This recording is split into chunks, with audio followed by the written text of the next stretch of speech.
Good afternoon. Good afternoon, everyone. Matthew Haig, I'm so happy to have you here today. I am joined by two amazing human beings, Ingrid Edstrom and Gail Perry, who is our special guest for today's Lyceum. I'll have them introduce themselves in just a moment, but to give you some context, Ingrid and I, we got together, I don't know how long ago it was, must have been 6 months at this point, maybe even almost a year. Through September. Really? Okay, got it. So a while back we got together and, both of us have our own stories about how we got into the accounting industry and what our journey has been. And we've been through some highs, we've been through some lows. It's been a really interesting experience for both of us. But the long and short of it is that we decided to come together ultimately and create a community whose mission is to empower the accountant to transform the world. Why? Because what is important to us is that the world we see around us evolves, grows, becomes regenerative, becomes a resource to itself in order to address some critical issues that we believe and witness are occurring around us, that we know accountants with the right attitude, the right approach, maybe some training, maybe the right resources, maybe the right community partners can ultimately help to have an impact on.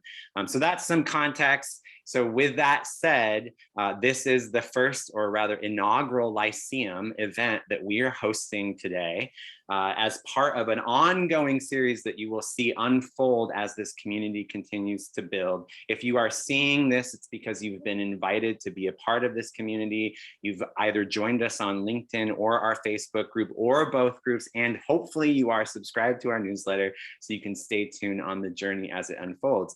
But the thing that we wanted to start with really, and this is why why the Lyceum is what it is today, is to spotlight the question, the key question that started this all off. What is the problem? What is the problem that we are witnessing in the industry? And how can we begin to unpack that problem so that we can evaluate the routes to take as a community to address it? So that being said, I'm going to pass it over to Ingrid to see if I missed anything or if you want to add any color to what I've shared thus far, and then we'll move it over to Gail Perry for an introduction. Ingrid, over to you. Thank you, Matthew. I think you capsuled it very, very well. And I want to acknowledge we do have a couple of participants who are joining us live, and we would love for this to be a dynamic conversation and for you to join us in the chat. And if anyone is particularly active in the chat, you might even get promoted to panelist to really join us in this conversation. So we are open to being thrown some curveballs and things like that, so long as we remain kind to each other. That's one of the focuses that we have in the Accounting Alchemy Network.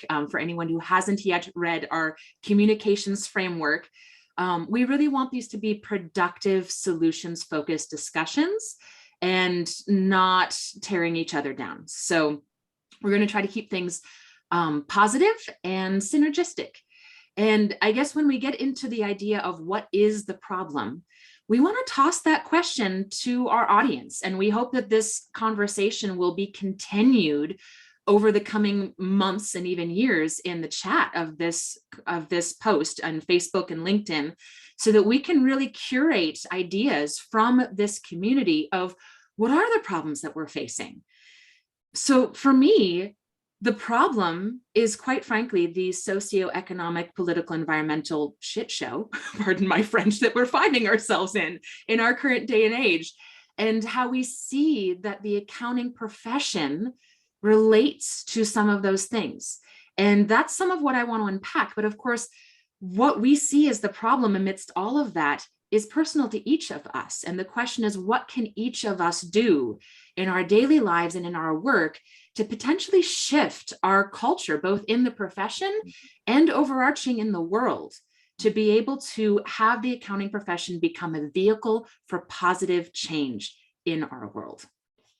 Thank you, Ingrid. Thank you. And so who better than to invite to the table to explore this conversation with us than Gail Perry. So Gail, if you want to give a little bit of an introduction of who you are, though to be fair, a lot of people know you that are in this space, but give a proper introduction for those who might not know you or be seeing this video for the first time, so they have some context. And then I'm going to add and then respond to this inquiry of, well, why did you even say yes to joining us in the first place? Why was this question or this community intriguing enough for you to step forward and participate in a conversation today? Over to you, Gail.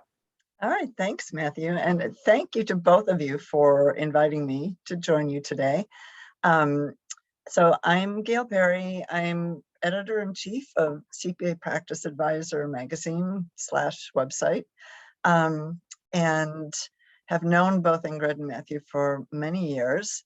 I am a CPA by trade. I started my career at Deloitte as a state and local tax accountant and went through many iterations of that job, and it went off for a while and ran a family business, a movie theater, and then a string of video stores, and then finally got back to accounting.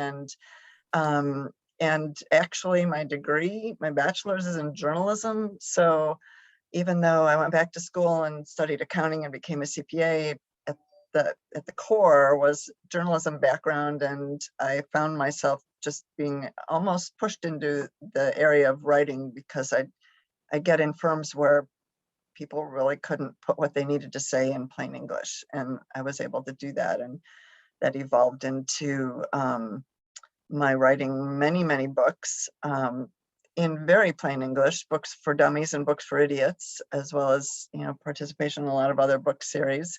And all of that kind of colored my view of the profession, that accountants make things often a lot more complicated than they need to be.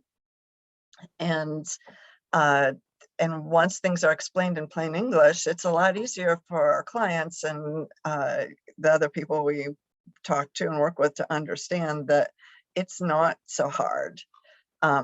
So I like spreading that message.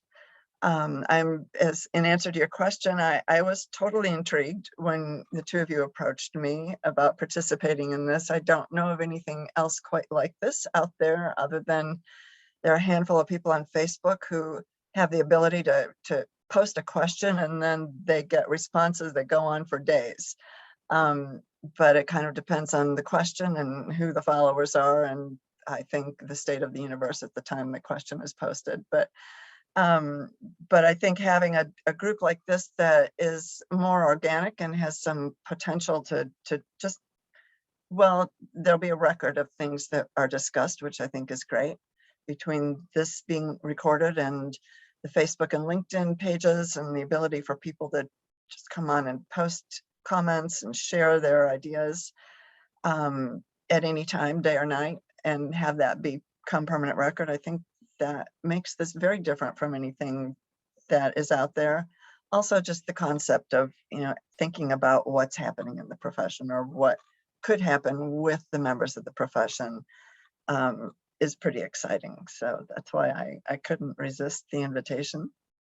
So I'm going to send it back to you, but I do want to send it back with a question. As before you get started, it's my understanding that there was a particular reason for choosing this date and this time to launch this live group. So I'd like to know what that is. Wonderful. That's a beautiful question. I'm going to pass it over to Ingrid, because that's Ingrid's magic, to be fair.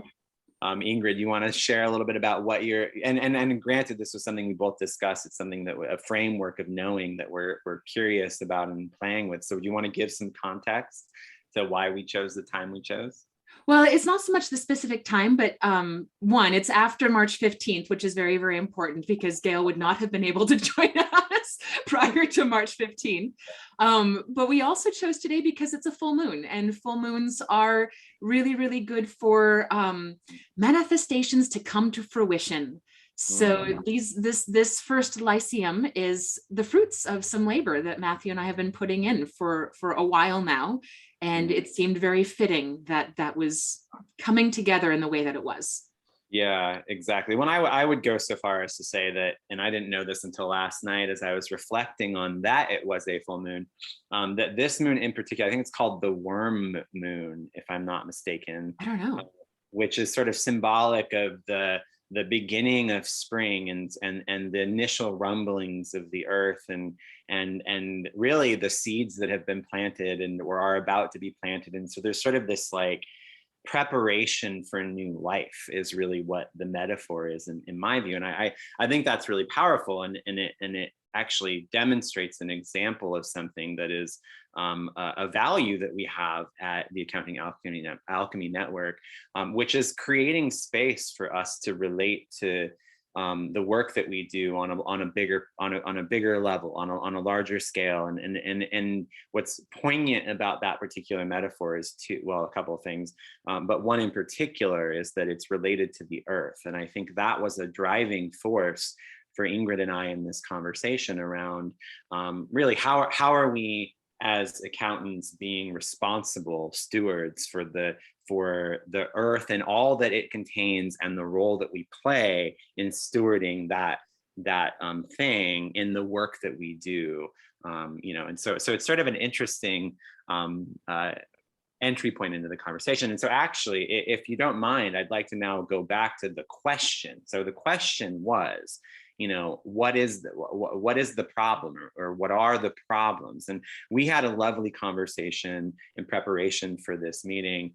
So we'll defer to those notes when we need to. But Gail, I want to pass it back to you. I mean,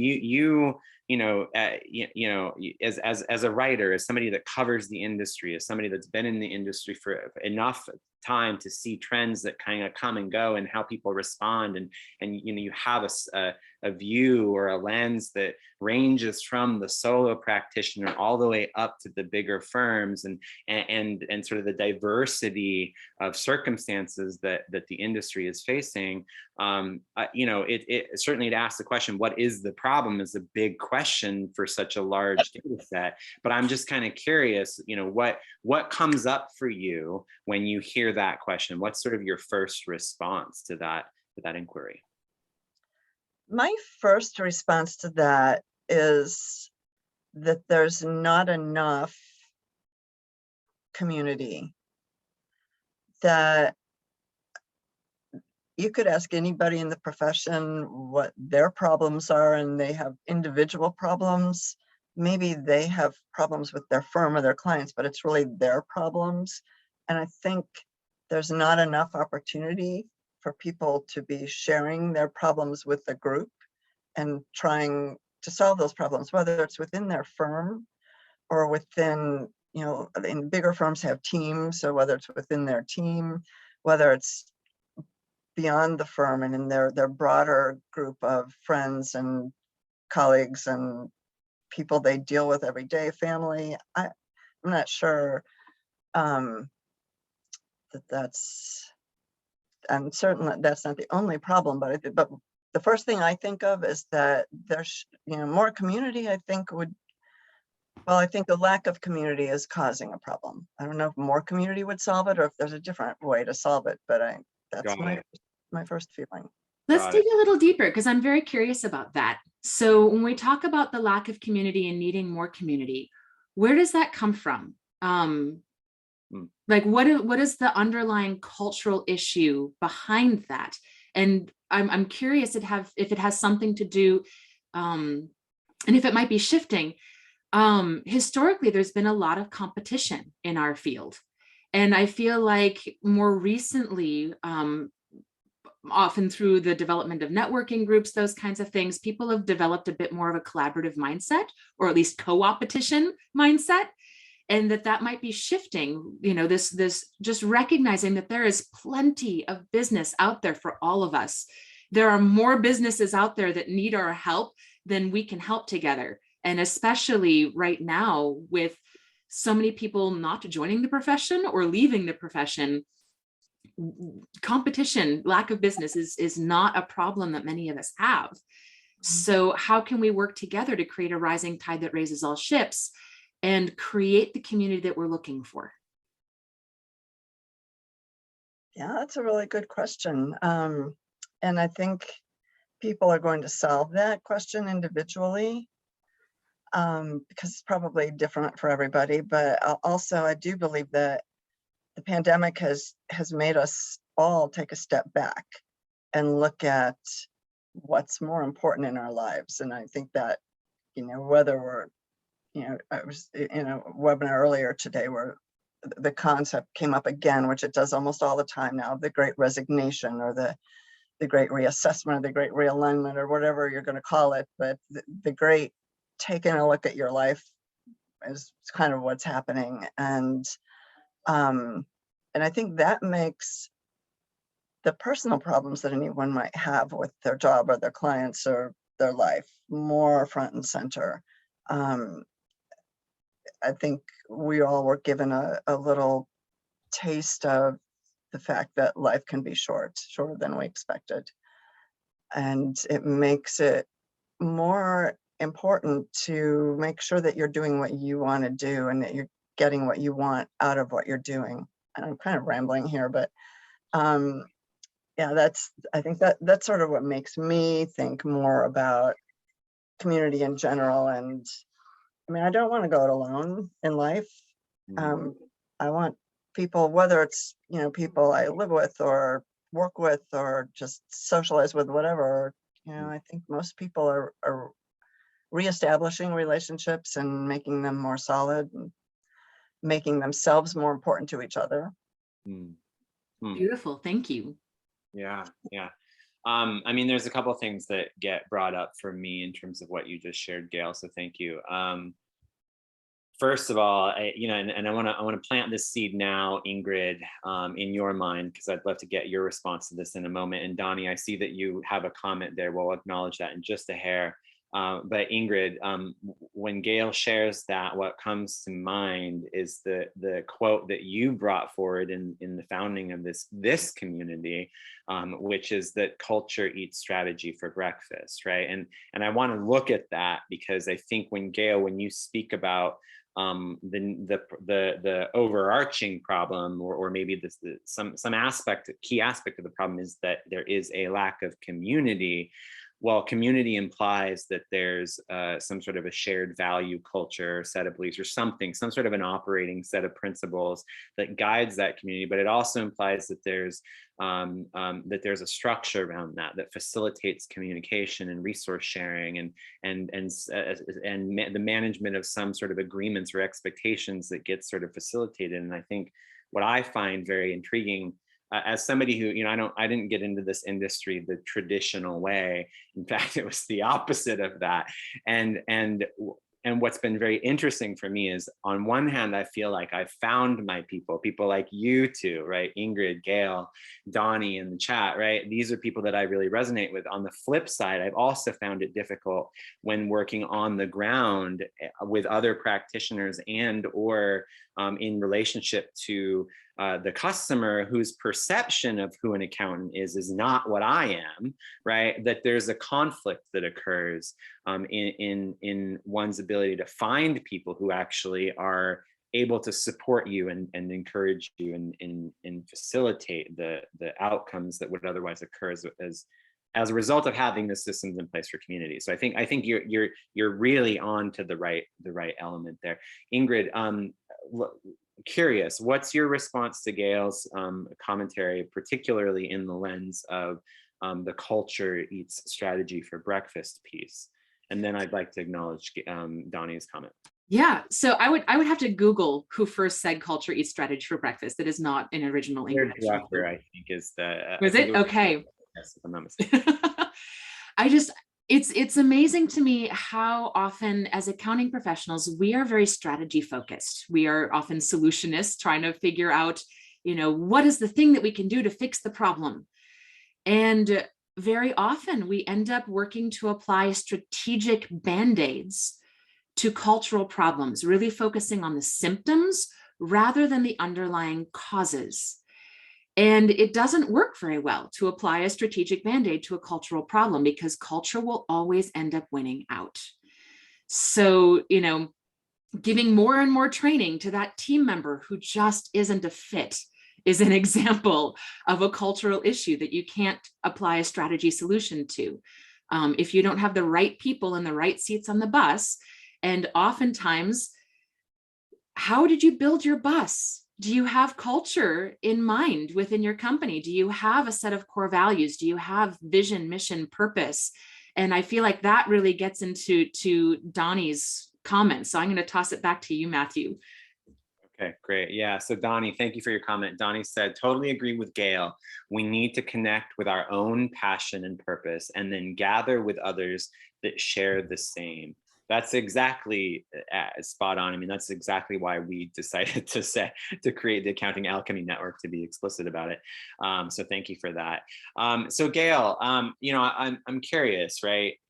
One of the dilemmas, and this is sort of an extension of what Ingrid was sharing, and a little bit hinting at something that we talked about in our preparatory call, specifically just to give you a sense around the apathy piece, and then the kind of how do we navigate the dynamics of a culture and generation when there is so much transition going on. And the question or the inquiry for me is like, what do you do with an organization or a community, if that's inside of an organization, where there is such a clear cultural conflict that prevents the organization ultimately from evolving and or creating an environment that is otherwise more aligned with with what I would define as a healthy, sustainable, or regenerative workplace.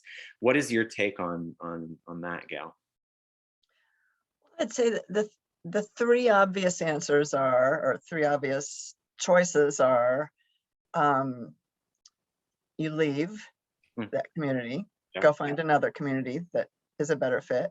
You try and change the community from within in whatever way might be possible, maybe baby steps over a long period of time. Maybe it could happen more quickly if you can get more on board with your frame of mind, or you adapt.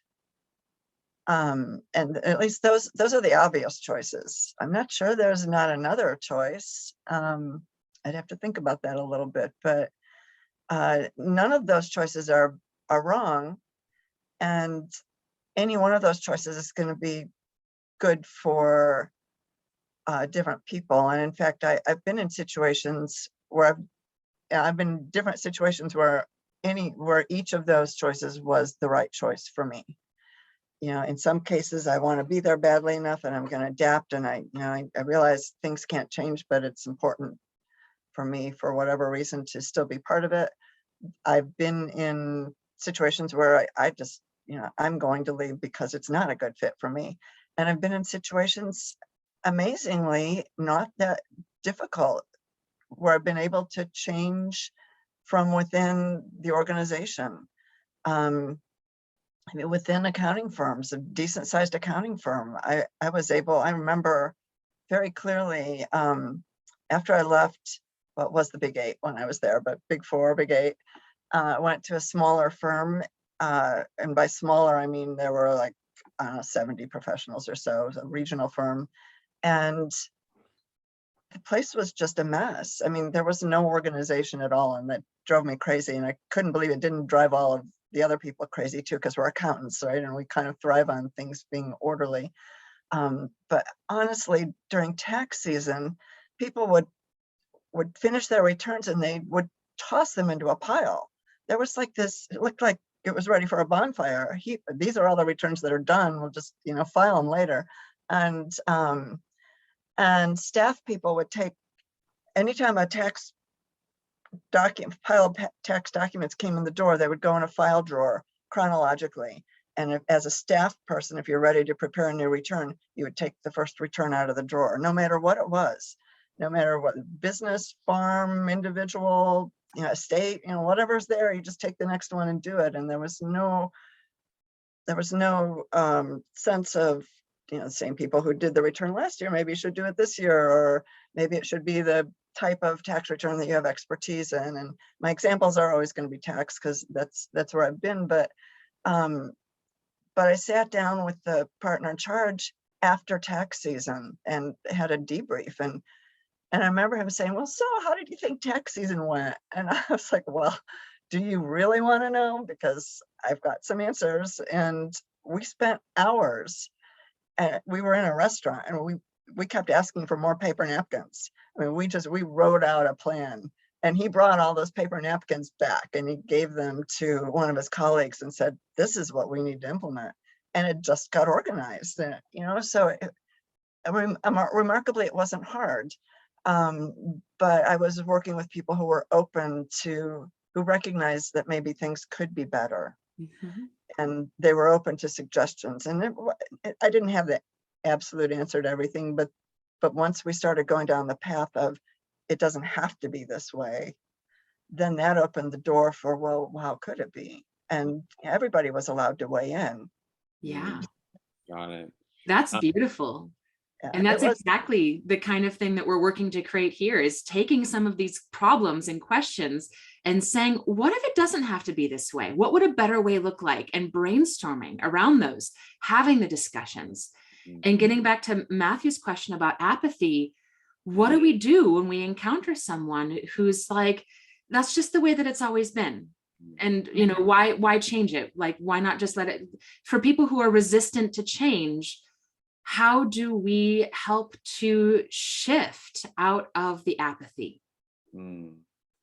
I would say first you need to put yourself in their shoes. What's making them resistant to change, and what have their experiences been, and why it's being done the way it is being done now, and what led to those decisions that maybe preceded you even being a member of the firm or the organization, whatever it is. It doesn't even have to be an accounting firm, but I don't think you can move someone until you understand how they got to where they are. Correct. So we're now I would say about 10-15 minutes out to the end of the webinar, and so I want to shift the conversation a little bit towards something maybe a little bit bigger, right? Which is kind of hard to imagine, because we're already talking about the problem with an industry. So how can you get any bigger than that, right? But I think what's kind of come forward, at least so far, is there's this reflection on the culture of an individual organization, and sort of how that organization functions, and whether or not they can create an environment where people can feel empowered or inspired or able to, or whether or not they're going to put up with whatever they're putting up with, et cetera, just so that they can get their work done. So there's a very sort of micro emphasis on what the problem is there, which makes it very, very practical, very human. But the question that we put out there in the description of the webinar, at least, was, okay, so there's also something, or many things going on outside in the world, right? We talked about the Great Resignation as an example. That's not just impacting the accounting, it's impacting everybody, right? We also have a war going on. We've got a lot of conflict in the world. We've got we know that the impact we're having on our environment is not helping, and so we're sort of faced with these sort of macro issues too. And the question I would have for both of you, and either one of you can start off with a response on this, is like, okay, so I'm sitting here, I'm just trying to get my tax returns done. I kind of don't like my boss, but I'm not really going to put up with it, but I got to put up with it this time, so I'm going to just kind of get through the season.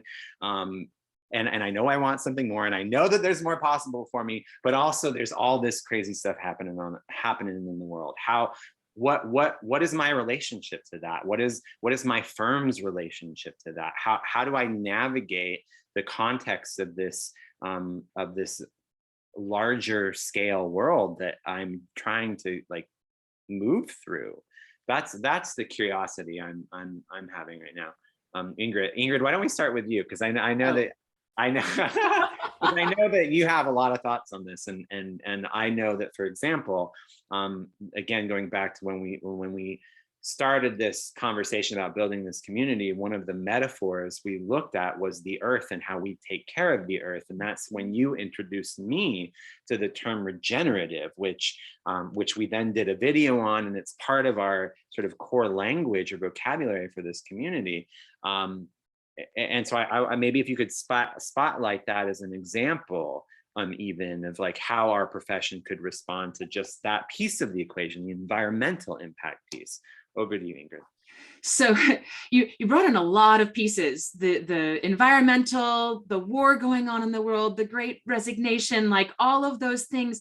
And I guess the piece that I would like to bring into it is almost a permaculture perspective. And for those who are not familiar with the term permaculture, permaculture is a innovative way of doing agriculture, so basically farming, that tries to take into account all pieces of a system. So if we start looking at our profession and at our world as an ecosystem, Everything is connected. And the example you gave, Matthew, of the person just trying to get through those tax returns of, I know I want something bigger and more, and I'm trying to figure out, but I can't do that yet because I have to get through the current slog before I even can figure out what is my passion, what is my purpose. And in very large part, the Great Resignation is being kicked off by a generation of people who are saying, we want to do work that's meaningful to us. And putting myself in the shoes of that person doing tax returns and saying, oh, I don't like doing this. And particularly if we look at how the tax procedures and tax laws and everything is connected to the things that are broken in our social, economic, and political systems, and that when we're in the midst of those processes, it feels like we're contributing to the problem. On a very, very deep intrinsic level, we are. And when people look at, oh, well, when it comes to the big, I can't change the tax law. Well, maybe not alone and not with that attitude, but those are the kinds of things where if we can just start asking the questions of, what if it didn't have to be this way? What would a better way look like? And how can we figure out what the first step on that path is? Those are the kinds of discussions that we're trying to kick off here, because that person who's beating their head against the tax returns that they don't like doing, that's connected to the bigger issues going on in our society, in our world. All of these things are connected, and we can be working to solve some of these issues. And there are already organizations and people out there working to solve a lot of these issues in a lot of different ways, that we're not starting from scratch. We are climbing up onto the shoulders of the giants who are already working on this stuff. And we plan to share a lot of those resources in this group. So bringing in a diversity of ideas from different organizations like the Post Growth Institute, the Pachamama Alliance, just being a couple off the top of my head to start with, of some of the work that they're doing in the world to change things on a cultural level. And how can we, as accounting professionals, experiment with employing some of those ideas in our businesses, in our clients' businesses, and in our lives? Got it. Thank you, Ingrid. Yeah, and I'm reminded of the saying, and I'm going to modify it slightly. Many well-organized hands make for light work, right? So if we could find a way to work together and leverage the resources that we have, we can begin to tackle some of these bigger problems. But Gail, I want to go over to you now and get your impression on, yes, I understand per Ingrid's comment that, I brought up a lot of different issues, and she brought us into the space of permaculture and again, this sort of stewardship for the earth piece is an element that is like a fractal or a reflection of what's possible. I'm curious, like what's your take on this sort of bigger dilemma, if you will, of what's going on a larger scale and how we relate to that as a professional in the industry? So I love the concept of everything being connected. And I think the more we keep that in mind, even as we go through the day and just, do the things we do every day, thinking in a bigger sense that the little things I'm doing have the ripple effect and ultimately are out in the entire world or universe or sphere, it gives you a different perspective on what you're doing. And I guess what I was thinking of when Ingrid was speaking was maybe one thing to throw out to this group, and going back to the original question of this group of what is the problem, maybe one thing to throw out is to think about if you or we, or if you wanted one thing to change, not if you could change it or we can change it, but if you just wanted one thing to change, what would that be? And that would be a place to start, because we can't solve every problem of the world. And maybe a lot of them aren't even problems. It's just the way we look at them that make them seem like problems. But I think it could be an interesting conversation for our next meetup of what would that one thing be if we just needed a starting point of something that would make a difference, if we could change it, whether it's a difference to you individually or to your clients or to your family or to whatever is important to you, but just, just what one thing would be nice to change. Yeah, thank you, Gail, for that commentary. And Ingrid, I want to acknowledge we're at almost at time for the webinar, and so I'm going to highlight something that we've already done in this community through the Accounting Alchemy Network that kind of touches upon, at least in my view, and this is my view, of one thing we know we can do, and based on one problem we already know that is a problem. And that is communication, right? That is how we relate to one another through our language. And one of the things that, Ingrid and I spent a lot of time building, in part in support with one of our colleagues who also happens to be on the line, Alina, is this communications framework. And, I highlight that because I think, we take for granted the words that come out of our mouth, and then we take for granted the words that come out of our mouth and the impact of those words on the people around us. And if there's one thing we know we can control, it's our own words, our own actions, our own thoughts on some level, right? And that's a good place to start for beginning the transformation. So before we close out the conversation today, Ingrid, is there anything else you want to add to the reflection on what is the problem? I guess once again, just inviting our community to participate in this conversation. What do you see the problem being? And really working to bring in some of the big ideas, the big problems going on in our world. We are planning on tackling some big topics in this group, whether it be diversity, equity, inclusion within our, within our profession, within our workplaces, and having big discussions around that, environmental and climate factors, political issues, all kinds of it. And we're going to try to do it in a non-divisive way, really working to bring people together in their ideas and working to create a positive sum game. So this is actually a really good, important idea that I feel like is good to bring into the what is the problem discussion. I was introduced to the idea of zero-sum game by Ron Baker and Ed Kless in a variety of their different presentations over the years at conferences and things. And I'm so glad that they're both members of this community, because I would love to hear each of their takes on some of these ideas as well. Zero-sum game being the idea that in order to win, somebody or something else has to lose. And I want to bring in the idea that sometimes that something else that has to lose ends up being our planet, that a lot of our financial and economic systems are extractive and not regenerative toward our planet. We are pulling things out that we are not putting back, and we're depleting our resources. And that is resulting in climate change and other big problems going on. And the people who end up paying the biggest prices for that are the people for whom opportunity has been most scarce. And usually, very unfortunately, that is along a racial divide.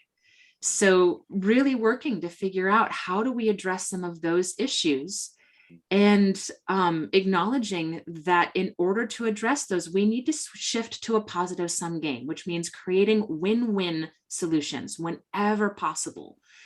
And we can do that a lot of the time, most of the time, I would say, so long as all parties are willing to try.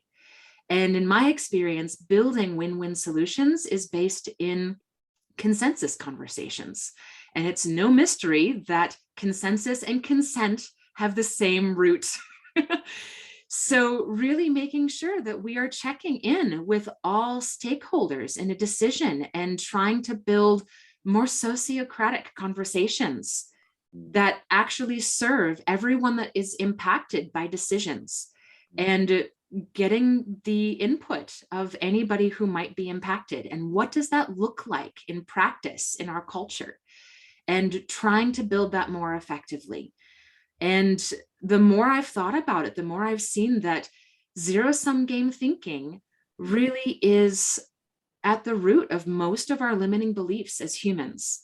that when we say, oh, that's just how it's always been done, it's going to have to be that way, that oftentimes that's rooted in a zero-sum game, whether it be us thinking that we have to lose, oftentimes our own depression and anxiety is rooted in a zero-sum game inside of ourselves.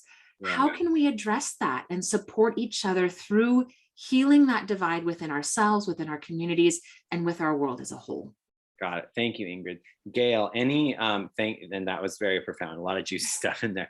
Gail, any final comments that you want to make before I wrap up our webinar today? I think just that I'm delighted to be here and very excited to look forward to what's going to happen with this group. Thank you, Gail. We appreciate that. All right. Well, everyone, for tuning in. First of all, for those of you who are able to tune in live, thank you so much for being here. Thank you for adding your comments and your encouragement and tips in the chat. We really do appreciate that. For those of you who are watching the recording, please know that this conversation will continue and we'd love to hear from you. So again, whether you're engaging with this content through LinkedIn or Facebook or both, please drop a comment below. Please leave a resource. Please leave a question. Our only request at this point, and I want to underscore this, and I mentioned this earlier, is our communications framework. Ingrid and I are working very diligently to ensure that the communications that exist within this community are regenerative. And so we've set up a framework that we believe is a good starting point. It's not perfect, and it could use some feedback. So please read it, look at it, understand, begin to understand it, begin to understand your own language in the context of that framework. And then if you've got feedback for us, we are of course open to it and want to hear from you. That being said, a couple of other things to know. We do have more Lyceums coming. So if you are curious about what they are, please make sure that you're subscribed to our newsletter. Please make sure that you have notifications turned on for the 2 social networks. We will be sharing more content. In addition to the Lyceums, we also have a book club coming up, which I'm super excited about, on the book called Sacred Economics, which also Ingrid introduced me to. By Charles Eisenstein. Yes, thank you. Ingrid is a wealth of knowledge and resources if you haven't caught the drift. All right, but that being said, again, thank you so much for being here. And Gail, thank you for your time. We really do appreciate you so much for joining us on this Friday afternoon to dig into the problem of the accounting industry. Much appreciated. Thank you. Thanks, everybody. Talk to you soon. Ciao now.